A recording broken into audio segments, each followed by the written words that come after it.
Hey guys, hope you're enjoying WrestleMania week on my YouTube channel. Don't forget to tell all your friends about my YouTube channel, youtube.com/Mr. WrestlingMan85. I'm sure some of you were wondering why was there no review up of Showdown in the Sun Night 1.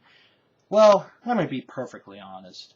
It would have been hard to review when the audio is bad and the video is bad while watching it. It would have been hard to describe.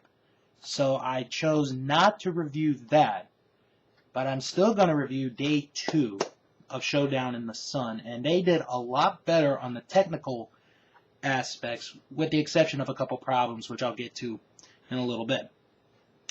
So we start off the show, and while Kevin Kelly and Nigel McGuinness are doing their intros, Jimmy Jacobs comes out. And he talks about when he had, or how he and Steve Corino had tried to be good, tried to stay clean for a whole year. And then at Final Battle, when he pulled the spike out, it gave him an orgasm. Okay. And he keeps going on, and he calls himself the Zombie Princess, which I really wouldn't go out loud calling yourself in public, no matter who you are. And then all of a sudden, El Generico's music plays. He comes out. A quick brawl ensues, and then this match made official. So it starts off a good opening match, I thought, between the two. It's what you expect out of Jimmy Jacobs and El Generico. Two very good wrestlers. Match ends when Jacobs attempts to hit Generico with the spike, but the spike stabs the turnbuckle. And then Generico sees he's got the opportunity to get the spike, but Jacobs fights him for it. And Jacobs gets a schoolboy 1-2-3. Jimmy Jacobs gets the win. So I really don't know if this is the end of El Generico and ROH, or if this is going to be a continuing saga between Jimmy Jacobs and El Generico. The next match, it was Cedric Alexander against Tommaso Ciampa. And in the first night, they did this thing where Ernesto Osiris went to retrieve the Ring of Honor television title that Ciampa took at the 10th anniversary show, even though he didn't win the belt. And they were going to give it back to Jay Lethal. But I'll get into that more a little later. This was the best match I have seen of Cedric Alexander since he's been in Ring of Honor. And this was a good, short match. Tommaso Ciampa looks like $1,000,000. The match ends when Ciampa gives Alexander 2 knees to the head, the running knee to the head. And they looked absolutely devastating. Ciampa got the win. And I'm telling you guys, if you haven't seen Tommaso Ciampa, you got to. This guy is going to be something special, I have a feeling. The next match is actually a match that I looked very forward to. Fire Ant against T.J. Perkins. And this is a big opportunity, I felt, for Fire Ant. As far as, biggest weekend of the year in professional wrestling, you have this opportunity to show the world what you got. And he lived up. He lived up to his end. T.J. Perkins and Fire Ant had a very good match. I would say this was the best match of the first half of the show. They did a lot of lucha wrestling, and the end came when T.J. Perkins hit the 450 splash onto Fire Ant, but it was a very good match by both competitors, and I know that this is leading to the Chicago event on April 28th, where Chikara and Ring of Honor are going to be sharing the same building on the same day. And I'm very interested to see how this goes with the Chikara gang and Ring of Honor. And this was really the only time that Chikara was mentioned in the entire program. And, we didn't see anybody from Ring of Honor or from Chikara again. No storyline developments. So I think they're saving that for either the TV taping next weekend or April 28th. And then, the technical difficulties begin. The next match is Kyle O'Reilly against Adam Cole. And this was going to be a good match. And then all of a sudden the video froze. It froze. And then they said that they had a brownout. Now, to be perfectly honest, I've never heard of a brownout. I've always heard of blackouts. I've never heard of a brownout. And for those of you who are like me, who don't know what a brownout is, basically it is just the lights going on and off in the building, or in this case, and I found out later from Stacy Cornette's Twitter account, Jim Cornette's wife, that this was in the entire area, so it wasn't just the building. So I can't give a full description of that match. I can tell you that Kyle O'Reilly got the win in the match. I hope this match goes on to DVD. I really do.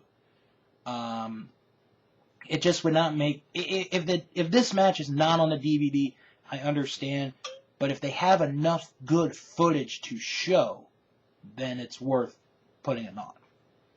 So, come back from intermission, and the next match is the second part of the Duel. That is the most original name in wrestling since Ink Inc. Young Bucks and the All Night Express. This was a street fight. The All Night Express came in through the crowd, and this was starting to shape up to be a good street fight. When all of a sudden, yep, you betcha, the video froze again. So, was not able to see the end of the match. However, what I was told and what I got via Twitter was that the Young Bucks won the match with a superplex through the table. So this was, at this point, the last of any technical difficulties at this point. Because from here on out, I'll be able to review the rest. So when I get my video back, Mike Bennett and Maria are in the ring, and Mike Bennett's basically calling out Lance Storm, and he said, "Oh, that's right, you're not here because I beat you up." And this was one of his public service announcements, and it ends up with the both of them making out in the middle of the ring, and you could have timed this. I mean, they were going longer than Bogart and Bacall and Casablanca, or Kate Winslet and Leonardo DiCaprio in Titanic. This just went on and on and on and on. And I want to say this about Mike Bennett. Guy's got a lot of charisma. The guy's got the look. The only thing he is missing, in my opinion, and I said this last night when I did a special recording with Jim Boy Star, he's missing the wrestling factor. He's an okay wrestler. Everything else he's got. Promo, charisma, the looks, he's got everything. He just needs to be in a match with somebody that can bring the best out of him. And if that can happen, this guy's going to be a big star. I really feel that.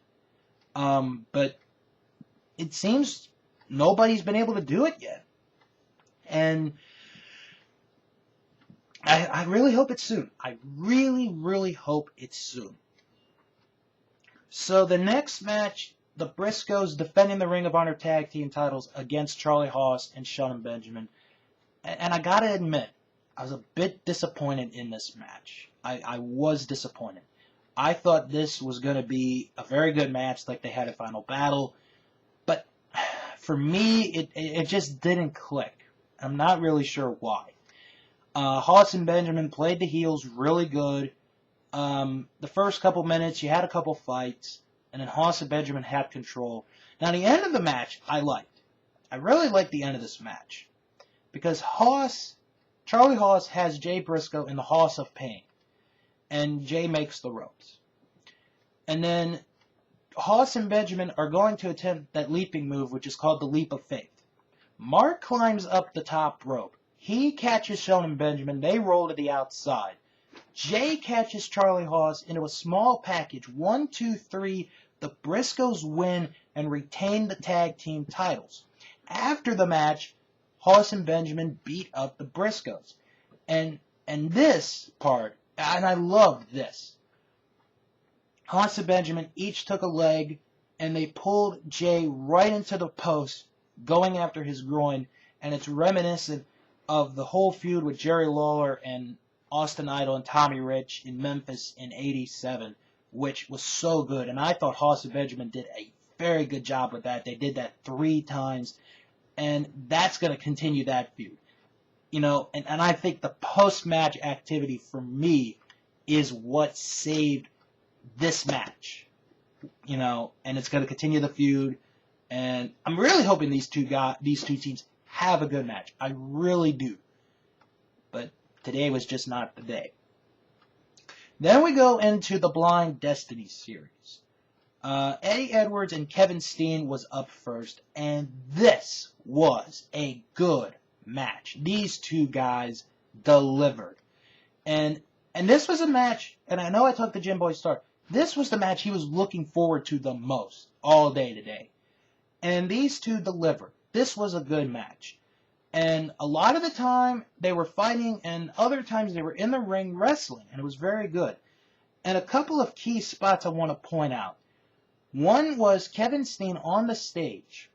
He sits Eddie Edwards in the chair. He does the running cannonball onto Edwards. And somehow, don't ask me how, but the chair did not bend. That was unbelievable. I thought that every time, you know, somebody's in a chair and they do a flip, the chair always bends. For some reason, this one did not. And then Edwards was just coming back with the kicks and a lot of spots. And the end of the match was really good. Eddie Edwards had the Achilles lock on Steen. Steen reverses it into a small package. 1, 2, 3. Kevin Steen sneaks a win. And I was surprised by the end of the match because it just felt like it just happened so quick. So 2 matches in a row, it ends with a small package. And I'm not complaining. Now the next match is Roderick Strong against Jay Lethal. So before this match begins, Tommaso Ciampa comes out and he has the Ring of Honor World Television title. And Ciampa cuts this promo basically saying, I will give you the belt if you give Roderick Strong an opportunity at the World Television title right now. And if you beat him, I will shake your hand and I will say that you are the better man. So then Lethal says, I'll give Strong the title shot. But when I beat him, you have to call me the dominant male. So we have our TV title match. This was another good match. And, you know, these guys went back and forth. It was completely different from Steen and Edwards. And these two guys went at it, you know, because the TV title matches have 15-minute time limits. So we're getting close to the end. There's about 2 minutes left in the match. Lethal is thrown to the outside of the ring. Tommaso Ciampa gets up, grabs Lethal, takes him into the post back first, rolls him into the ring, and then Roderick Strong hits this release suplex, and Lethal got airtime with that. Roderick Strong, 1, 2, 3, wins, is the new Ring of Honor World Television Champion, and Tommaso Ciampa throws the belt into the ring and walks out. And Roderick Strong, and they pointed this out after the match, Roderick Strong is now only the 2nd Triple Crown winner in Ring of Honor history. He's held the tag team titles, he's held the World Heavyweight title, and now he holds the Ring of Honor World Television title. And then we go to the main event. Davey Richards and Michael Elgin for the world title. Holy shit. What a match this was. This right now, and I know there's a day and a half left of WrestleMania week, but this is the match of the week. This is right now probably, and I did a video on the Sunset Flip Show YouTube page where I said another match was the match of the year. This was even better. This was better. than the match that I had mentioned. It was I think it was Naito and Okada, and I might be wrong. But this was just unbelievable. I mean, these guys went back and forth. They went inside the ring. And the whole story to this was Michael Elgin. You could not destroy the man. You could not break the man. You could not kill the man. He was like Terminator. He was like the Terminator in that ring. Richards gave him everything he had. Kicks, chops, punches, body slams, suplexes, drop kicks. And Elgin would come right back. And there were points in this match, especially the last 10 to 15 minutes, where I thought Elgin's going to win the belt. I thought, to God, Michael Elgin was going to win the title. And this crowd was eating it up. Nigel McGuinness was almost losing his voice. He even admitted he was standing up for the end of this match. And, I mean, and I'll give you a very good example of Michael Elgin coming right back. Elgin and Richards are fighting on the turnbuckle. They're on the top turnbuckle. Richards gives Elgin a full Nelson suplex from the top rope. Elgin gets right back up and he starts beating Richards. And these guys are going back and forth, and this crowd is eating it up. There was about 4 or 5 times in this match that Michael Elgin came within like an eyelash, like this close of winning the title. And during like the last 5 minutes, Kevin Kelly admitted it. This was the greatest match he had ever commentated. And that's saying something for a guy who has been in WWF, who, has a great knowledge of wrestling. And for him to say that is a hell of a testament to 2 guys who busted their ass today. And the end of the match came when Richards gave Elgin about 6 or 7 straight kicks, and that was it. I mean, it was unbelievable. It was truly, truly unbelievable. And I will say this. I am now a believer in Michael Elgin. I am now a fan of Michael Elgin. He was one of those guys for me that was, on the brink. He just needed that one match. This was that one match. Michael Elgin today became a superstar in professional wrestling, bar none, hands down. And he reminds me of Dr. Death Steve Williams in the fact that this guy has this huge size. He's about 260, 270, muscular shoulders, muscular arms, and he could wrestle. And this was the best match I've ever seen out of Michael Elgin. And Davey Richards busting his ass again with another unbelievable title match, another unbelievable title defense. This match, as of right now, and like I said, there's a day and a half to go with WrestleMania week. This was the match of the weekend. And I would say right now, and I know we're going into April, but this would get my vote for match of the year. This really would. I would not be surprised if this got a 5-star rating, because that's how good this match was. And Davey Richards, after the match, told Elgin, someday this belt is going to be yours, but not today. And that's basically the show. So I'm going to say this to everybody. If you're considering getting the replay of Showdown in the Sun Day 2, get it. Get it, get it, get it. It is worth the $15. You have the final 3 matches are just tremendous. Each one is different in their own way, especially the main event. Also watch for Fire Ant and TJ Perkins, a very good match. Jimmy Jacobs and El Generico, another good match. Tommaso Ciampa looking like $1,000,000. Michael Elgin, in my opinion, became a superstar today in professional wrestling with this match. And if you don't believe me, get the replay. Get this replay as soon as it comes up. And you tell me Michael Elgin is not a superstar in this business after this match today. His stock is only going to go higher, folks. Believe me, I've seen a lot of talent. You know, I've been watching this for 22 years.